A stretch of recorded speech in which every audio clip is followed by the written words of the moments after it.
और अब जो है उस ऊर्जा को और ऊर्जा देने का काम हमारे आज के कार्यक्रम में विशेष रूप से, जिनका अभी हम सब उद्बोधन सुन रहे थे, और हमारे बहुत वरिष्ठ नेता, आसाम सरकार के बहुत ही लोकप्रिय मुख्यमंत्री रहे, वर्तमान में भारत सरकार के आयुष व पतन पोत परिवहन एवं जलमार्ग मंत्री आदरणीय सर्बानंद सोनोवाल जी, और उत्तराखंड सरकार में पिछले 5 वर्षों से लगातार बहुत सारे विभागों को जिन्होंने गति देने का काम किया है, लगातार आगे बढ़ाने का काम किया है, बहुत सारी योजनाओं को धरातल पर उतारने का काम किया है। और वैसे भी आपका बड़ा लंबा अनुभव है। हमारे आयुष एवं आयुष शिक्षा मंत्री आदरणीय डॉक्टर हरक सिंह रावत जी, मंच पर उपस्थित मां गंगा के पुत्र, इसी क्षेत्र से, हरिद्वार ग्रामीण क्षेत्र से विधायक और उत्तराखंड सरकार के मंत्री हमारे गुरु भाई आदरणीय स्वामी यतीश्वरानंद जी, मंच पर उपस्थित हमारे भारतीय जनता पार्टी के जिलाध्यक्ष कर्मठ जुझारू आदरणीय जयपाल सिंह चौहान जी, आयुष एवं सचिव भारत सरकार जो स्वयं वैद्य हैं, वैद्य राजेश कोटेचा जी, आयुष एवं आयुष शिक्षा के अंतर्गत और उत्तराखंड सरकार के हमारे ही कैडर के अधिकारी श्रीमान सेंथिल पांडियन जी, और उत्तराखंड सरकार के आयुष सचिव श्री चंद्रेश यादव जी, उत्तराखंड आयुष विश्वविद्यालय के कुलपति प्रोफेसर सुनील जोशी जी, श्री अरुण त्रिपाठी जी, एवं मंच पर विराजमान हमारे सभी वरिष्ठ महानुभाव और मंच के सामने बैठे हुए सभी अतिथिगण। अब मैं किस किस का नाम लूं? उधर मनोज जी भी बैठे हैं, हमारे आदेश जी भी बैठे हैं। नाम लूंगा तो बड़ा लंबा हो जाएगा। वो कहते हैं हमारे यहाँ मेष राशि से लेकर, भाई साहब, मेष राशि से लेकर मीन राशि तक सभी उपस्थित भाइयों और बहनों, और जिन्होंने आज के कार्यक्रम में प्रतिभाग किया है और जिनके निमित्त ये आयुष संवाद हुआ है, हमारे ऐसे सभी शिक्षार्थी, विद्यार्थी, पत्रकार मित्रों, छायाकार बंधुओं, मैं सबसे पहले तो आज माननीय सर्बानंद सोनोवाल जी के इस मां गंगा के तट पर, मां गंगा की इस पावन भूमि पर आए हैं। ये ऋषियों की भूमि, ये हमारे मुनियों की भूमि, ये आयुर्वेद की भूमि, ये कर्म और मर्म की भूमि। इस भूमि पर आगमन पर, इस देवभूमि आगमन पर मैं उत्तराखंड की 1.25 करोड़ जनता की ओर से, देवभूमि वासियों की तरफ से, अपनी ओर से आपका हार्दिक स्वागत एवं अभिनंदन करता हूं। निश्चित रूप से बहुत सारे विषयों पर यहाँ पर डॉक्टर हरक सिंह रावत जी ने बहुत विस्तार से बहुत बातें रखी हैं। हमारा ये विभाग किस प्रकार से काम कर रहा है, और मैं माननीय मंत्री जी का आभारी हूँ कि उन्होंने बहुत सारे यहाँ पर घोषणाएं भी करी और निकट के भविष्य में किस प्रकार से हमारा आयुष विभाग काम करने वाला है, उस दिशा में काम किया। भाइयों बहनों, माननीय मोदी जी के देश के प्रधानमंत्री बनने के बाद लगातार, चाहे वो धार्मिक क्षेत्र हो, चाहे हमारा सांस्कृतिक क्षेत्र हो, चाहे वो आयुर्वेद का क्षेत्र हो,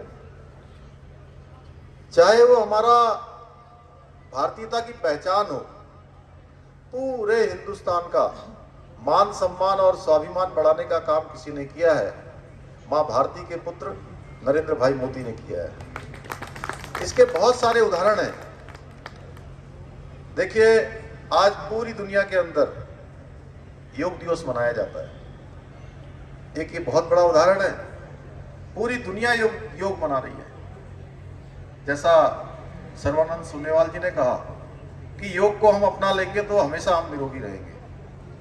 आज आप देखिए, अभी मैं 2 दिन पहले मैं बनारस से आया हूं। मैं बनारस गया था, वहां प्रधानमंत्री जी के नेतृत्व में पूरे देश भर के मुख्यमंत्री परिषद की वहां पर बैठक हुई थी और हमने देखा काशी का जो विश्वनाथ काशी कॉरिडोर बना है, वो क्या अद्भुत काशी और क्या जबरदस्त कॉरिडोर बना है। मैं किसी समय बाबा विश्वनाथ के दर्शन करने गया था 2002 में। आप लोगों में से बहुत लोग गए होंगे। आप गए हैं भाई साहब विश्वनाथ मंदिर? पहले वहां रास्ता नहीं होता था, एक सकरी गली होती थी और आज पूरा विश्वनाथ मंदिर के अंदर जाने का हो या मां गंगा के घाट की तरफ जाने का रास्ता हो, पूरा हाईवे जैसा बन गया है। अद्भुत कल्पना। अहिल्याबाई होलकर के बाद 350 वर्षों में कभी किसी ने नहीं सोचा कि काशी का ऐसा कॉरिडोर बनना चाहिए, भगवान विश्वनाथ का ऐसा मंदिर बनना चाहिए, ऐसी काशी बननी चाहिए, दिव्य काशी, भव्य काशी, एक नए स्वरूप में अलौकिक काशी वो बन गई। आप केदारपुरी को देखिए, 2013 में जब आपदा आ गई थी, आपदा के बाद माननीय मोदी जी उस समय गुजरात के मुख्यमंत्री थे और वो आए थे यहां।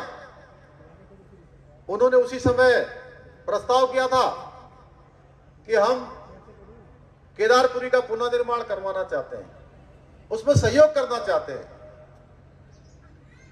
और मैं सच बताऊं तो भगवान अपने भक्त को मौका अवश्य देते हैं अपनी सेवा का। और 2014 में जब वो देश के प्रधानमंत्री बन गए तो उन्होंने केदारपुरी का एक नया स्वरूप बनाने का स्वप्न मन में लिया और आज 400 करोड़ रुपए की योजना है, जहां पर प्रथम चरण का काम पूरा हो चुका है 225 करोड़ रुपए का, दूसरे चरण का काम 180 करोड़ का चालू है। अभी अप्रैल माह से तीसरे चरण का काम पूरा होगा, शुरू होगा, यानी कि सब मिलाकर 400 करोड़ रुपए का केदारपुरी में अब निर्माण कार्य के लोकार्पण और शिलान्यास हो चुके हैं और लगातार माननीय प्रधानमंत्री जी उसको देख रहे हैं। बीच में जब कोरोना महामारी आई थी तो लगातार उस दौरान भी उन्होंने ड्रोन सर्वे के माध्यम से पल पल की खबरें वहां हर महीने लेते रहते हैं, अभी भी लेते हैं। कितना केदारपुरी का काम हो गया। हमारा बद्रीपुरी भगवान बद्रीनाथ का जो प्रांगण है उसके लिए भी अभी 250 करोड़ रुपया स्वीकृत हो गया है और जल्दी भव्य जैसे केदारपुरी बन गई है वैसे ही हमारी बद्रीपुरी भी भव्य बन जाएगी। उसका हमने मास्टर प्लान तैयार कर दिया है, सारी तैयारियां शुरू हो गई हैं, टेंडर की प्रक्रिया हो गई है। आप देखिए, चाहे आप केदारपुरी हो, चाहे बाबा विश्वनाथ का मंदिर हो, काशी का हो, और जिसके लिए हम लंबे समय से प्रयास करते थे, हम कहते थे राम लला हम आएंगे, मंदिर वहीं बनाएंगे, और ये स्वप्न भी पूरा हो गया। अब भगवान राम का भी अलौकिक मंदिर और वहां जन्मभूमि के निर्माण का कार्य प्रारंभ हो गया है। चारों तरफ इस प्रकार से काम चल रहा है। माननीय प्रधानमंत्री जी, जैसा अभी सर्वानंद सोनेवाल जी कह रहे थे, हम लोगों की, मैं प्रधानमंत्री जी को, चूंकि हर भारतवासी जिस प्रकार से भारत का मान सम्मान पूरी दुनिया के अंदर उन्होंने बढ़ाने का काम किया है, हर भारतवासी उनके प्रति अगाध श्रद्धा रखते हैं। जो भी सनातन संस्कृति को मानने वाले हैं, जानने वाले हैं, उनका अगाध प्रेम है उनके प्रति।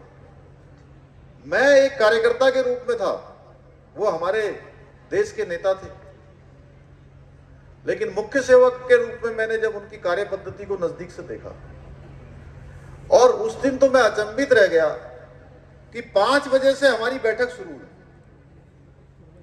और 9:30 बजे बैठक का हमारा समापन होना था,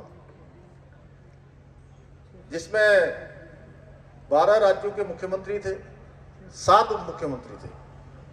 जो 9:30 बजे हमारी बैठक समाप्त होनी थी, वो रात में 1 बजे तक बैठक चली और एक एक प्रदेश के बारे में छोटे से छोटे बिंदु पर भी उन्होंने जानकारी प्राप्त करी। और 1 बजे जब बैठक समाप्त हुई तो हम सब बाहर आए, क्योंकि इस बार पहली बार एक मां गंगा की आरती क्रूज से ही देखने का कार्यक्रम था, वहीं से सबने गंगा आरती में भाग लिया। और जब हम आने लगे तो वो जो हमारी बैठक थी थोड़ा गंगा जी के बीच में जाकर हो रही थी, उसको लाने में 10-15 मिनट का समय लग गया, किनारे आने में। तो हमें लगा कि अब प्रधानमंत्री जी आराम करने चले जाएंगे, क्योंकि रात का 1:15 हो गए। तो उन्होंने कहा मेरा अभी एक कार्यक्रम बचे हुए हैं। अपना जैकेट मंगवाया उन्होंने, जैकेट पहना, तो मैंने सोचा अब इतनी रात में कौन सा कार्यक्रम हो रहा होगा, क्योंकि मैं उनके बगल में ही था। तो उन्होंने खुद ही कहा कि जो सांसद के रूप में बनारस की जनता ने मुझे चुनकर भेजा है, यहाँ बहुत सारे प्रोजेक्ट चल रहे हैं बनारस में, और दिन में मैं जाता हूं तो लोगों को बहुत परेशानी होती है, ट्रैफिक जाम हो जाता है, रास्ते बंद करने पड़ते हैं, जनता परेशान होती है। तो मैं सारे प्रोजेक्ट रात में देखता हूं, और योगी जी को साथ में लेकर उन्होंने रात में 3 बजे तक वो प्रोजेक्ट देखते रहे। कितने घंटे काम करते हैं? सर्वानंद सोनेवाल जी कह रहे थे कि अभी 20 घंटे, मुझे तो लगता है कभी कभी वो 24 घंटे काम करते हैं। ये कोई अतिशयोक्ति नहीं कि कब सोते हैं, ये भी समझ में नहीं आता। उसके बाद 3 बजे तक जा रहे हैं और 9 बजे फिर से तैयार होके आ गए दोबारी बैठक में। तो इस प्रकार का कर्मयोग जो उन्होंने अपने जीवन में धारण किया है, और उत्तराखंड के प्रति उनका जो प्रेम है वो किसी से छुपा हुआ नहीं है। उत्तराखंड के लिए आज चाहे हम नेशनल हाईवे सड़कों की बात करें, चाहे हम ऑल वेदर रोडों की बात करें, ये कभी कभी किसी ने सोचा भी नहीं होगा कि आज 4 धाम जाने वाले इतने अच्छे अच्छे रास्ते बन जाएंगे। यहां से दिल्ली को जाने वाली इतनी अच्छी, हरिद्वार से दिल्ली को जाने वाली, देहरादून से दिल्ली को जाने वाली, या हरिद्वार से काशीपुर को जाने वाली, या काशीपुर से और आगे जाने वाली, सारी सड़कों पर काम हो रहा है। और हमारी सरकार ने पिछले दिनों सुप्रीम कोर्ट में मामला लंबित था सड़कों को लेकर, जो हमारे ऑल वेदर रोडें बन रही थी, तो माननीय न्यायालय में हम लोगों ने पैरवी करी, और आज हमको उसका रास्ता भी माननीय न्यायालय ने हमारे पक्ष में दे दिया है कि अब रास्ते बनाए जाएंगे, कोई रुकावट नहीं होगी। हवाई अड्डा हमारा बनाया जा रहा है।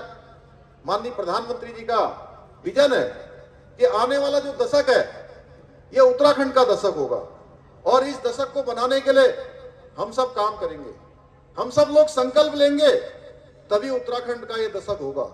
ये 20 से 30 का दशक उन्होंने कहा कि उत्तराखंड का दशक होगा, और उत्तराखंड का दशक होगा जो चाहे उसमें होम स्टे की भूमिका हो, चाहे हमारे आयुष की भूमिका हो, चाहे योग की भूमिका हो, वो उसमें महत्वपूर्ण योगदान होगा, तभी हमारा ये दशक होगा। और इसके लिए हमने एक बोधिसत्व कार्यक्रम शुरू किया है। बोधिसत्व के माध्यम से हमारे देश के चाहे वो वरिष्ठ वैज्ञानिक हैं, भारत सरकार के वरिष्ठ सलाहकार हैं, राघवन जी समेत राजीव जी जो हमारे नीति आयोग के उपाध्यक्ष हैं, उन सभी को साथ लेकर हमने विचारों की श्रृंखला प्रारंभ की है कि जब ये 25 साल का हमारा उत्तराखंड राज्य होगा, तो 25 साल के उत्तराखंड राज्य के लिए कौन कौन से रोड मैप अभी से हमें बनाने होंगे, किस पर हमें काम करना होगा, उस पर हम जो है लगातार सबको साथ में लेकर काम कर रहे हैं, जिससे कि आने जब हम 25वां वर्ष मनाएंगे, राज्य का स्थापना दिवस 25 वर्ष का हम मना रहे होंगे, उस समय हमारा ये राज्य चाहे वो आयुष के क्षेत्र में हो, चाहे योग के क्षेत्र में हो, सड़कों के क्षेत्र में हो, परिवहन के क्षेत्र में हो, शिक्षा चिकित्सा के क्षेत्र में हो, हर क्षेत्र में हिंदुस्तान का अग्रणी राज्य बने, उसके लिए हम सब संकल्प कर रहे हैं, उसको बढ़ाने के लिए काम कर रहे हैं। आज बहुत सारी मांग जो है, चूंकि माननीय मंत्री जी ने पहले हमारी सारी बातें वो खुद ही वहां से सोच के आए थे,